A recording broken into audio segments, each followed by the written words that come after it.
Hey, welcome back to another episode. We're still working on the sound treatment in the main cabin. Where we left off, we were working on the back area. We've now got the sound dampening into that rear seat area now.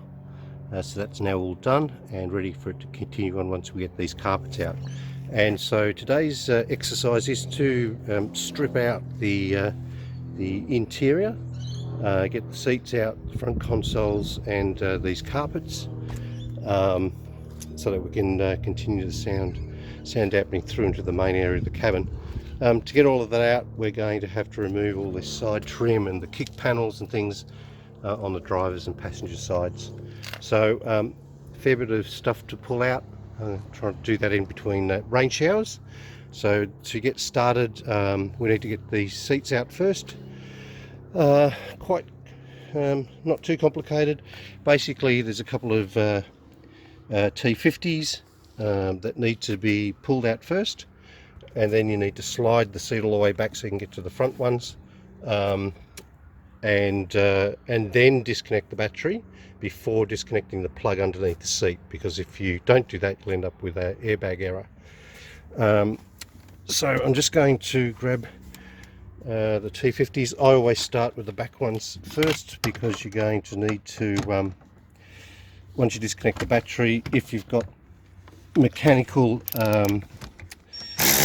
you've got a mechanical slider, that's fine, but if you've got a powered seat, you won't be able to move the seat to get access to the bolts. So that's why I start with the back ones first. Just break them and then they will pull out pretty quick. Okay, put them aside. Now move the seat all the way back. Riveting viewing, I know, because we really want to get access to these front torque bolts that you can just see coming into shot now.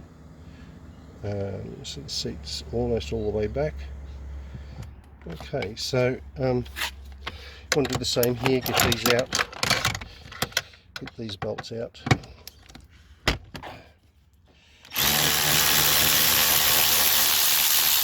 That's pretty simple. Same on the other side.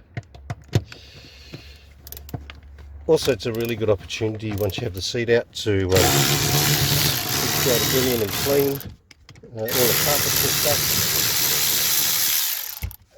stuff. Okay, the seat is now loose from the floor. 50 cents, there we go.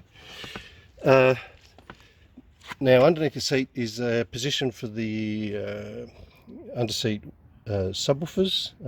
Clearly not in my car, but that's where you'd find them, and this yellow connector box here. So basically you need to disconnect that to be able to free the seat and be able to pull the seat out. Alright, we have this this clip now removed from the seat bracket. So this little seat bracket here with its two little spears clip into this yellow these yellow tabs, and this little piece here needs to be slid across to be able to disconnect it from there. So that's pretty easy.